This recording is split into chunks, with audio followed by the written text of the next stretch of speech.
தேவி பாகவதம் 118ஆம் பகுதி. சும்பாசுரன் வதம். அசுரப் படையினர் பின்தொடர சும்பாசுரன் போர்க்களத்தை அடைந்தான். அங்கு அழகு தேவதையாக மிக்க அலங்காரங்களுடன் மனோரம்யமாகவும் நின்ற தேவியை கண்டதும் அவனது மனம் தடுமாறியது.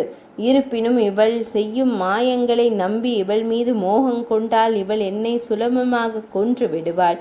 அதன் பின் பெண்ணால் கொல்லப்பட்டவன் என்ற தீய பழி உண்டாகும். அதனால் இவளது மோக மாயைக்கு உட்படாமல் வீரத்துடன் போராட வேண்டும் என்று மனத்துள் திடமாக நினைத்து தனது கதாயுதத்தால் ஓங்கி காளியின் மார்பில் அடித்தான். உடனே காளி தேவி ஓங்கி எடுத்த வலது கையை வெட்டி வீழ்த்தினாள். சும்பாசுரனின் கைகளில் இரத்தம் பெருக அவன் தனது இடது கையால் கதாயுதத்தை தூக்கி மீண்டும் காளியை அடித்தான். உடனே காளி தேவி அவனது இடது கையையும் வெட்டி வீழ்த்தினாள். அதனால் அவன் கால்களில் வாளை ஏந்தி போராட காளி கால்களை வெட்டிய பின்பு தலையை வெட்டி எறிந்தாள். அதை கண்ட அசுர வீரர்கள் ஆயுதங்களை வீசிவிட்டு, தாயே, எம்மை கொல்லாதீர்கள், நாம் பாதாள உலகம் செல்கிறோம் என்று கூறிவிட்டு ஓடி தப்பினர்.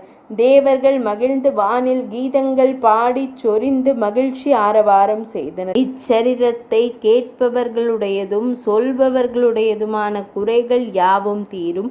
அவர் தேவியின் பாதார விந்த பயனை அடைவர் என்று வியாச முனிவர் ஜனமேஜயனுக்கு கூறினார். 118ஆம் பகுதி நிறைவடைந்தது.